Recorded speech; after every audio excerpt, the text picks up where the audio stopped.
Hey guys, what is up?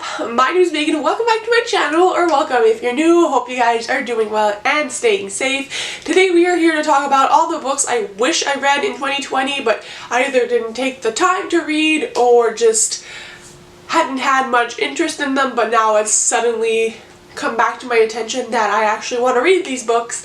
And yeah, there's no real reasoning behind it. It's just the books that I think I should have prioritized this year, or I wish I would have, but obviously did not get to. So without more explanation for this simple video, let's hop on in.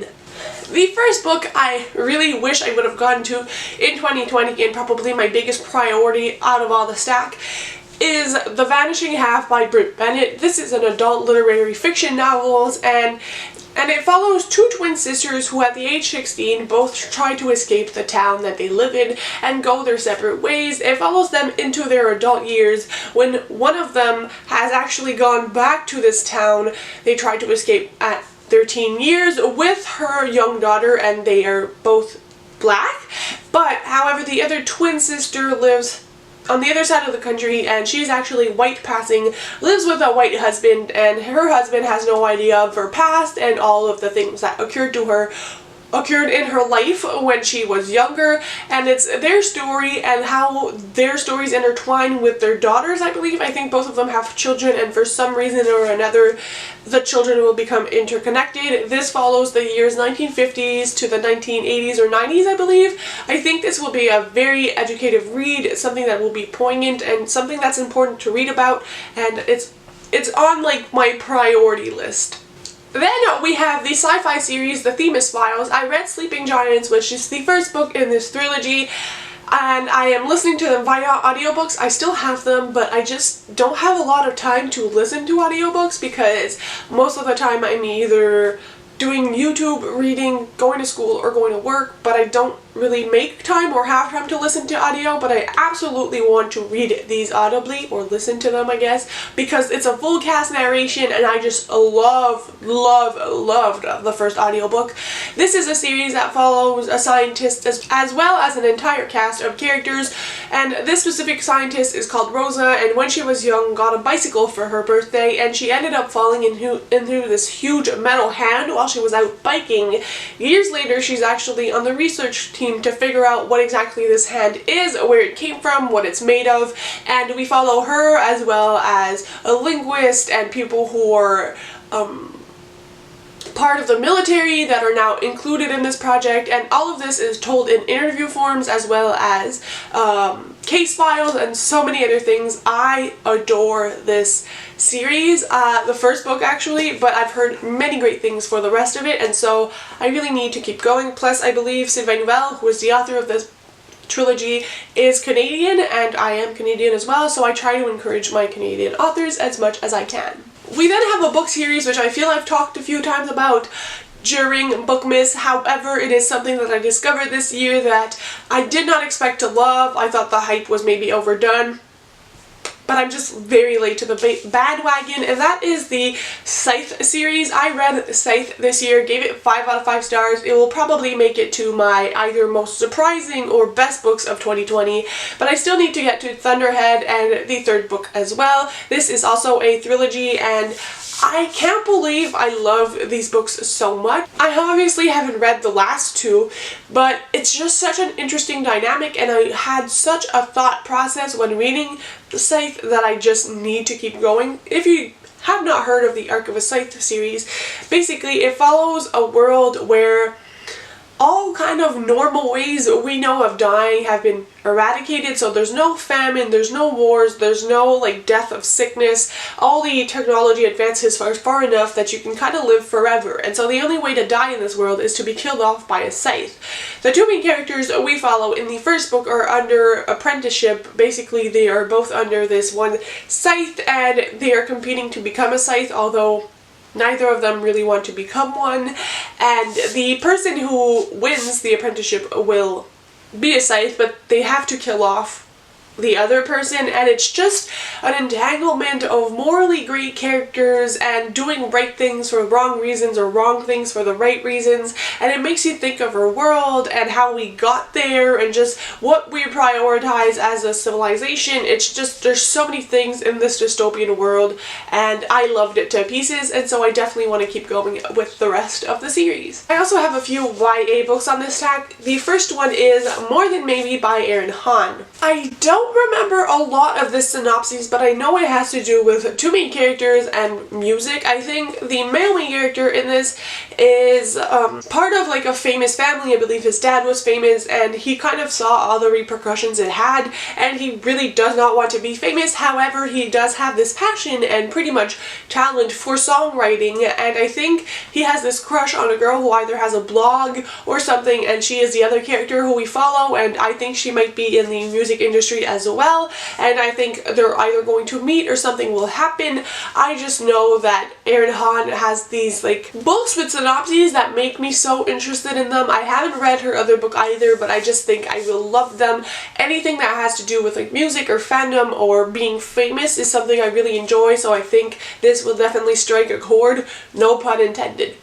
We also have Loveless by Alice Oseman. This is her 2020 release, and I've seen a lot of people read this, and I feel like it has very polarizing reviews. Either people love it and really identify with it, or they don't love it as much. This one follows a main character who's never been in a relationship, and I don't think she's had any attraction to anyone, but when she goes to university, I guess she sees everybody being in relationships and just takes it upon herself to try to find love, but she realizes things aren't as easy. This is about finding out about your sexuality, finding out about yourself, and it's just, it seems like a very important read. I love Alice Oseman and all she does for people who are struggling with their sexual identities and just expressing that there are many forms of sexuality and love and attraction, and I think this will be such an important read. I just also love the friendship dynamic she creates, and I think it will be interesting in this one.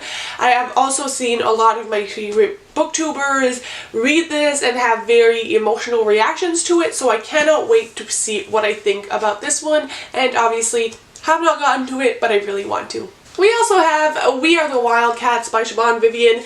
This is a book that interests me for a lot of reasons. However, I feel like I've seen a lot of mixed reviews, and that's kind of what put me off reading it this year.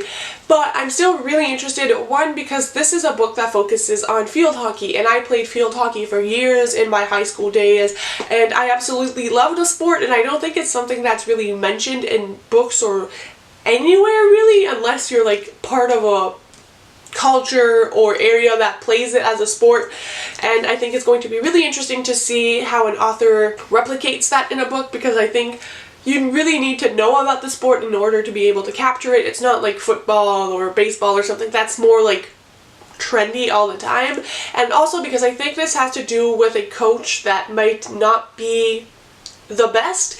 This is like a story that follows a group of field hockey girls, and they have their like initiation or team ritual, and they're having a sleepover, and I think they detect things that are weird about their coach, and it's also about team bonding.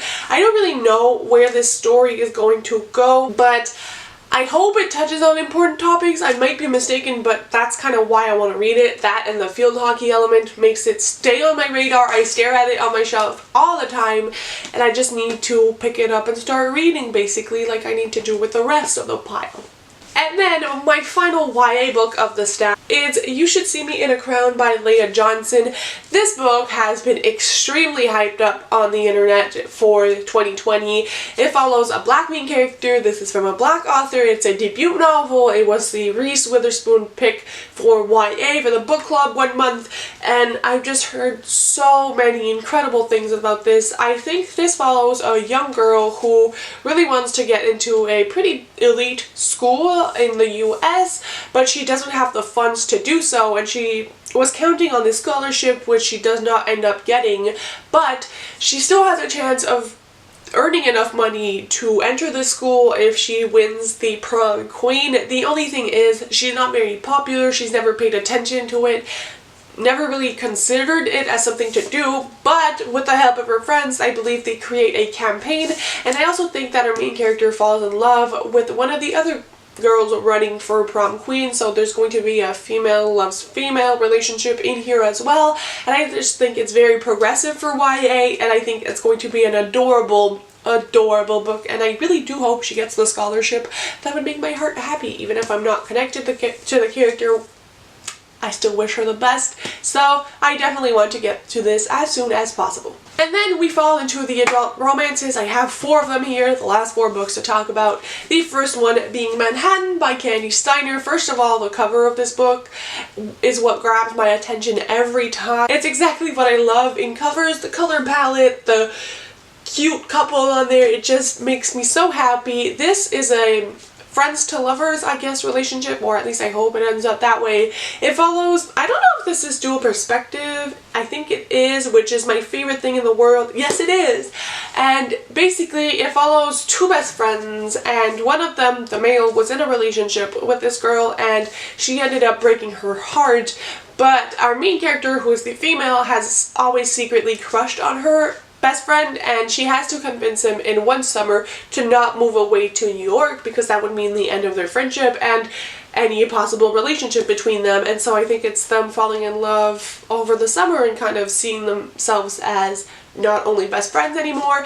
I just feel like this is going to be wholesome with a little bit of drama, obviously, because this is Candy Steiner, but I really loved everything I've read by her so far, and this cover is really just calling to me. Then we have The Honey Don't List by Christina Lauren, one of my favorite author duos ever.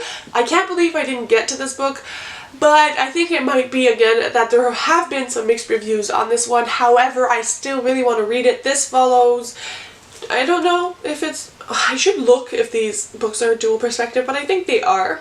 Yes.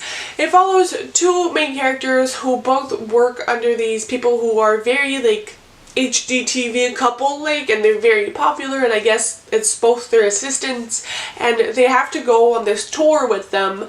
And I think that the couple who run, like, this TV renovation show or have something of the sorts are actually not in love with each other, or they're at war kind of with each other, and it's them having to, like, cover it up for the press and the tour and everything, and they end up falling in love as well.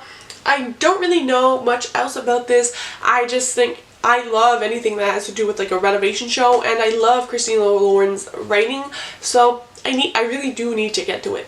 And then we have One Hot Italian Summer by Karina Hale. This will be my first Karina Hale book, and the reason I so desperately want to get to this book is because Jess from Peace Love Books said it kind of reminded her of Beach Read by Emily Henry, which, if you've been following my channel, you know is top tier for me. Love that book. And I just think that if I can get anything close to Beach Read, I will 100% fall in love with the story. And so the reason I haven't read this yet is because I'm scared to be disappointed, and I think that can happen with some of my most hyped books, Capturing the Devil, which I have such high standards in my head that I don't want to, like, be disappointed, so I just don't read them, which is stupid.